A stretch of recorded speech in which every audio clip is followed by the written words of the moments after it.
Subscribe our channel and also press the bell icon. वालेकुम दोस्तों, मैं हूं साकिब खान और आप देख रहे हो एज टेक फॉर यू। दोस्तों आज हम आपको बताते हैं कि जो इजी वाला ये तकरीबन GT वाला 27-20 इंच वाली 27 है, बैटरी का चार्जर है, इसका रिपेयर होने का तरीका भी बताऊंगा आपको। तो इसमें कौन कौन सी चीज़ इस्तेमाल होते हैं और किस वक्त किस चीज़ को चेक करना चाहिए, सब डिटेल आपको बताऊंगा। अब इस सप्लाई में जो है मसला ये है कि ये बिल्कुल ऑन नहीं होता, ये काम बिल्कुल नहीं करता। तो इसको चेक करते हैं कि इसमें क्या मसला है। जितने दोस्तों मैंने इसको जो है खोला है, ये वाला ए सेक्शन है, सब ये सेक्शन, इसमें ये सब चीज़ें जल गया, ऐसी भी जल गया, ये रजिस्टर भी जल गया, ये ट्रांजिस्टर भी जला होगा, ये वाला कैपेसिटर वगैरह ये सब चीज़ें जो है जल गया है। ये थोड़ी बहुत चीज़ें जो है इसमें बज़ाहिर ठीक है, लेकिन ये भी ख़राब होगा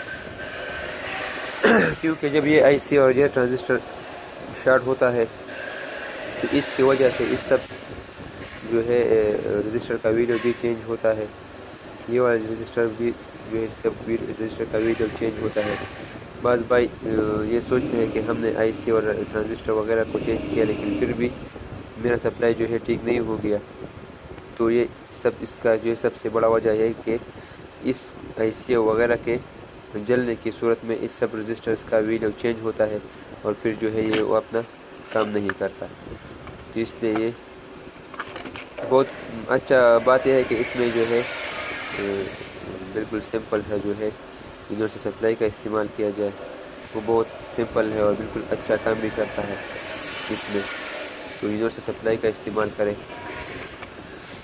बहुत आसान है इसका तरीक़ा लगाने का। मैंने वीडियो में पिछली वीडियो में जो है मैंने आपको बताया था। ये वाला सेक्शन सब जो है ये EC वाला सेक्शन है, ये वाला सेक्शन EC वाला सेक्शन है, और जो दूसरा ये वाला जो है ये वाला DC वाला सेक्शन, ये DC वाला सेक्शन। जब 220 वोल्ट आता है तो ये इस पॉइंट पर आ जाता है, फिर उसके ज़रिए से डायोड ब्रिज को मिलता है EC वाला करंट वोल्टेज, फिर इससे प्लस वाला वायर निकलता है और दूसरा जो है माइनस वाला निकलता है। ये बिल्कुल पेवर वोल्टेज नहीं होता, पेवर DC नहीं होता। तो इसको पेवर करने के लिए ये वाला कैपेसिटर इस्तेमाल होता है। 450 वोल्ट तकरीबन हो गए, 220 वेव 450 वोल्ट, 400 वोल्ट भी काम करता है इसमें। यह आता है इस पर, ये इस वोल्टेज को बिल्कुल पेवर कर देता है, पेवर DC में तब्दील कर देता है और बूस्ट कर देता है। जब ये वोल्टेज जो इस कैपेसिटर पर स्टोर होता है और ये बिल्कुल फिल्टर होता है, इस कैपेसिटर के बाद जो है ये वाला जो है माइनस वाला वायर है, ये वाला, ये दूसरा जो है प्लस वाला वायर है। ये प्लस वाला वायर डायरेक्ट जो है इस चॉपर ट्रांसफार्मर को मिलता है। ये वाला आ गया, चॉपर ट्रांसफार्मर को मिल गया। दूसरा जो माइनस वाला वायर है ये इस रजिस्टरों के ज़रिए है, यह इस रजिस्टर के ज़रिए इस ट्रांजिस्टर के जो सोर्स है, ये वाला सोर्स को मिलता है, इस वाले पॉइंट को मिलता है सोर्स वाला। ये वाला माइनस वायर सोर्स को मिल गया। फिर इस ट्रांजिस्टर के दरमियान वाला जो है ड्रेन, इसको ड्रेन कहते हैं, ये इससे ये वाला ट्रांसफार्मर के दूसरे तरफ से मिलता है, प्लस एक तरफ को मिल गया और दूसरा जो है इस दूसरे तरफ को मिल गया। अब इसको सप्लाई देते हो तो ये वोल्टेज आता है, प्लस इसको मिलता है, माइनस यहाँ आता है, यहाँ पर रुक जाता है क्योंकि इस ट्रांजिस्टर को ऑन, ये जो ट्रांजिस्टर है ये वाला, ये ट्रांजिस्टर आप सबसे बेहतरीन ट्रांजिस्टर जो है इसमें बहुत जो अच्छा काम करेगा वो है IRF 740 वाला ट्रांजिस्टर। इसको इस्तेमाल करें, इसमें बहुत अच्छा काम करेगा। इसमें यह आता है इस जगह, फिर यह आता है।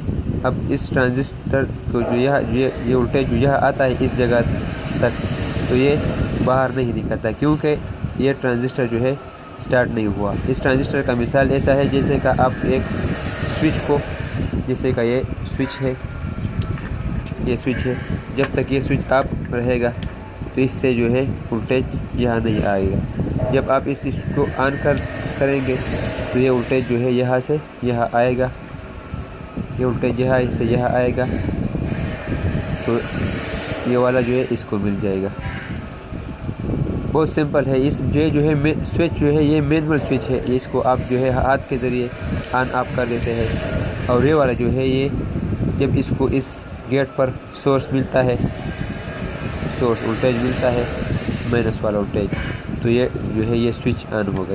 ये भी स्विच है, स्विचिंग ट्रांजिस्टर, तो फिर ये भी ऑन होगा और ये वोल्टेज जो यहाँ तक आया था वो यहाँ आएगा और इस ट्रांसफार्मर को मिल जाएगा। ये वोल्टेज D से होता है जब यहाँ आता है।